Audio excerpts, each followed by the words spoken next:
반도체 대충격이라. 삼성전자 위험하다. 이 말이 여러분 무슨 말일까요? 분명히 그 속에는 굉장한 뜻이 포함되어 있는 것 같은데 일단 이것부터 먼저 한번 보시죠.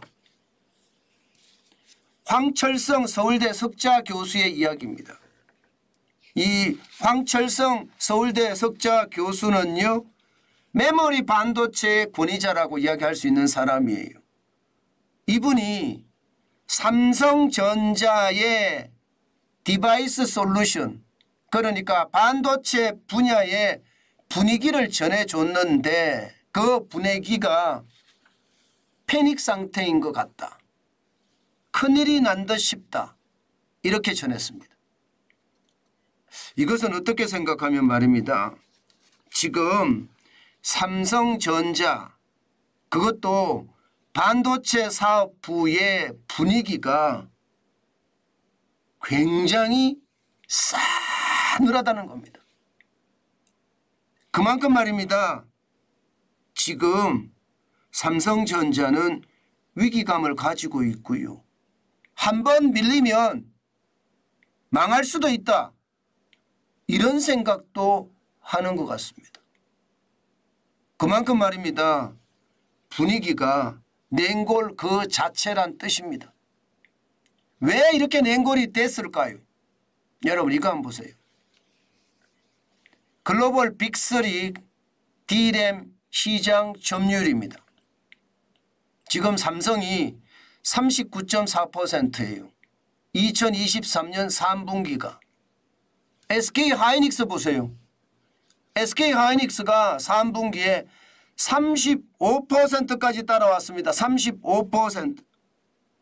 지금 차이를 보면 말입니다. 35%까지 따라오니까 5.4%, 4.4% 차이가 납니다. 4.4%. 일반적으로 삼성과 SK하이닉스의 격차는요. 2023년 1분기처럼 뭐 적게는 15%, 많게는 두 자리까지도 넘어갑니다. 2023년 1분기에 SK하이닉스 24.7%죠. 삼성은 42.8%입니다. 굉장히 차이가 났었습니다. 그런데 이 차이가 확 좁혀지는 거예요. 이게 좁혀지니까 삼성은 긴장할 수밖에 없고요. 시장의 이야기가 이제 들리기 시작하는 겁니다. 그동안은 말입니다. 1위를 달렸으니까 시장의 이야기를 안 들렸는데 이게 시장이 빅뱅이라고 이야기해야 되나? 빅뱅. 뭔가 큰 판이 변하고 있는 거예요. 큰 판이. 그만큼 말입니다. 상황이 나빠진다는 겁니다. 지금 실적으로 가더라도요. SK하이닉스가 뭐 발군의 실력을 발휘한다 이렇게 이야기할 수 있습니다. 여러분 이거 한번 보세요. 2023년 4분기 SK하이닉스는요. 3,460억 원의 흑자를 냈습니다. 그동안 말입니다. 2022년 4분기 적자 시작이 됐거든요. 1조 8,984억 원의 적자가 나서 2023년 1분기에는요. 3조 4,023억까지 났습니다. 그러던 것이 2분기에는 2조 8천억대로 3분기에는 1조 7천억대로 줄이더니 4분기에는 플러스를 달성을 했습니다. 3,460억 원을 말입니다. 그런데 말입니다. 삼성은 아니에요. 삼성은 적자의 적자. 지금 4분기 기준으로 봤을 때도 2조 1,800억 원의 적자잖아요. 2조 1,800억 원. 엄청나죠. 반도체만 적자예요. 예, 디스플레이나 뭐 DX 부분이나 MX 부분이나 가전에서는 조금 적자긴 하지만 반도체가 어마어마한 적자잖아요. 그런데 SK하이닉스는 지금 3,460억 원의 흑자를 냈습니다. 이러니 말입니다. 위기의식이 클 수밖에 없습니다. 여러분도 아시겠지만 한 번 말입니다. 이게 지표가 바뀌기 시작하잖아요. 그러면 이게 흐름이라는 게 굉장히 빠르게 갑니다. 굉장히 빠르게. 그만큼 말입니다.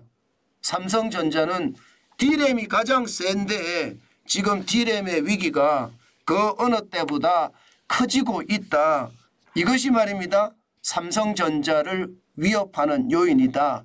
이렇게 말할 수가 있습니다. 그러면 SK하이닉스가 갑자기 이렇게 좋아진 데는 이유가 있겠죠.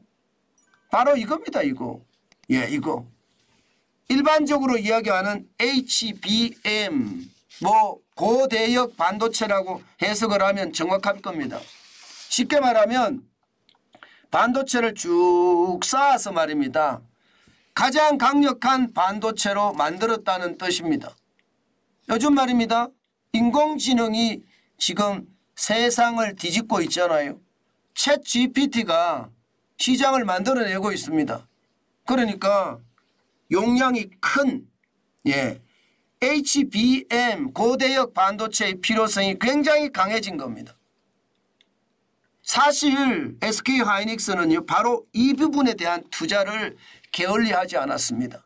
결국 언젠가는 고대역 반도체 시장에 어떤 활력이 느껴질 거다. 그때까지 SK하이닉스는 굉장히 많이 투자해서 말입니다. 이 고대역 반도체 기술을 굉장히 향상시켰고요. 또 성능도 굉장히 많이 개선을 했습니다. 그 사이에 삼성전자는 이게 움직임이 덜했어요. 그럴 수밖에 없는 게 이재용 부회장이 구속이 돼 있었죠. 투자에 대한 어떤 결정을 내리지 못하죠. 시장에 대한 흐름보다는 회장을 구하고자 모두들 정신이 없었습니다. 그러다 보니까 말입니다. SK하이닉스에게마저도 뒤지는 그런 사태가 벌어진 겁니다. 게다가 말입니다. 더 위험한 것은요. 일반 소비자들의 반응입니다. 지금 일반 소비자들의 반응이 지금 SK하이닉스로 점점 기울어들고 있습니다. 실제 PC 부품 도매상가를 가보면요. SK하이닉스의 제품이 삼성전자의 제품보다가 약 20%가 더 비쌉니다. 20%가 더 비싼데 SK하이닉스의 제품을 씁니다. 왜? 성능이 좋으니까. 비싼 게 값이 있네? 값을 안 해? 비싸더라도 SK하이닉스가 좋다. 이런 분위기가 시장에서 형성이 되니까 당연히 말입니다. 삼성전자는 패닉 상태에 빠지는 것 당연하고요. 큰일 난다 싶다. 그렇게 생각하는 것도 어쩌면 현실이다. 저는 그렇게 봅니다.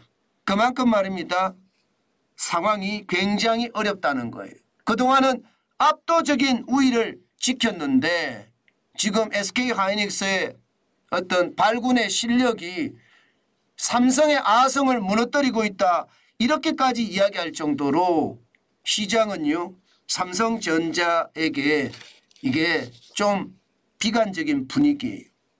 그동안 기술력도 양산 능력도 투자 규모도 지금 삼성전자는 SK만큼 못했고요. 거기에 따르는 충격이 지금 나타난다는 뜻입니다. 여러분, 저는 그만큼 말입니다. 1등 한다고 늘 자부하고 시장을 농락해서는 저는 안 된다고 봅니다. 시장이라는 게 늘 말입니다. 변하거든요. 저는 그 변화에 진짜 호기롭게 대응하는 것이 가장 좋은 방법이라고 생각을 합니다. 그걸 호기롭게 대응을 못하면 최악의 순간을 맞을 수 있다. 저는 그렇게 여러분들에게 말씀을 많이 드리잖아요. 저는 삼성전자라고 해도 예외가 아니라고 생각을 합니다. 언제든 말입니다. 최악의 상황 저는 올 수도 있다고 봅니다. 그만큼 말입니다. 시장은요. 냉철하거든요. 삼성전자라고 해도 봐주지 않습니다. 그만큼 시장의 냉혹함 지금 보이는 것 같고요. 저는 그것이 결국이요. 절대적 강자도 건불 10년 하무 11홍에 걸린다고 보는 거예요. 자기 노력을 하지 않으면요. 언제든 망할 수 있다는 거 지금 삼성은 각성하고 있을 겁니다. 아마 각성을 해도 굉장히 많이 해야 될 거예요. 그렇지 않으면 최악의 상황 저는 충분히 맞을 수 있다 그렇게 생각합니다.